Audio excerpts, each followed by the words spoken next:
வாழ்க வையகம், வாழ்க வையகம், வாழ்க வளமுடன்.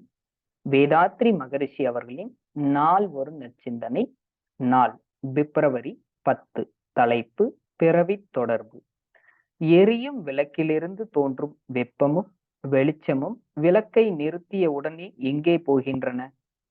சுற்றிலும் தொடர்பாக உள்ள அணுக்களில் அவ்வெளிச்சம் பிரதிபலித்துக் கொண்டே இருக்கிறது. அணுவில் காந்தமாகிறது. அந்த அணுக்கள் தாங்கும் அளவு போக மீதம் சூனியம் என்ற ஈர்ப்பு சக்தியில் சேர்ந்து விடுகிறது, சூன்யமாகி விடுகிறது.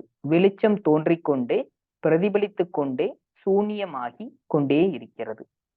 ஆற்றில் தண்ணீர் வந்து கொண்டே இருக்கிறது, போய்கொண்டேயும் இருக்கிறது. ஆனால் பார்வைக்கு ஆறு நிலையான வடிவமாக தெரிந்து கொண்டிருக்கிறது. வரவு நின்றுவிட்டால் பார்க்கும் நீரானது ஓடி மறைந்துவிடும், ஆறு காலியாகத்தான் தெரியும். இது போன்றே விளக்கின் ஒளியும் நிலையானது அல்ல. விளக்கை நிறுத்திய உடனே ஒளி மறைந்து விடுகிறது. இது போன்றே உடலில் சுவாச ஓட்டம், இரத்த ஓட்டம் நின்றவுடன் அதனால் உற்பத்தியாகி இயங்கிக் கொண்டே இருந்த காந்த அலைகளின் உணர்ச்சி செயல் பகுதி செயலற்றதாகி விடுகிறது.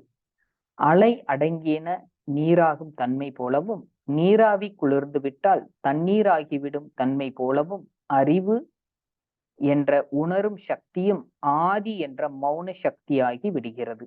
எழுச்சி, இயக்கம் என்னும் நிலையில் எல்லையுடையதாக இருந்த சக்தி இயக்கம் நிற்க எல்லையற்று நிரவி நிர்விகற்ப நிலையாகி விடுகிறது.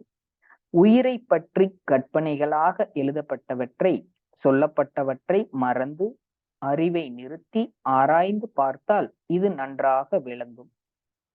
நாத விந்துவின் சேர்க்கையே எல்லா பிறவிகளுக்கும் முன் தொடர்பும் பின் தொடர்பும் ஆகும். அதாவது தாய் தகப்பன் முன் பிறவி, மக்கள் பின் பிறவி.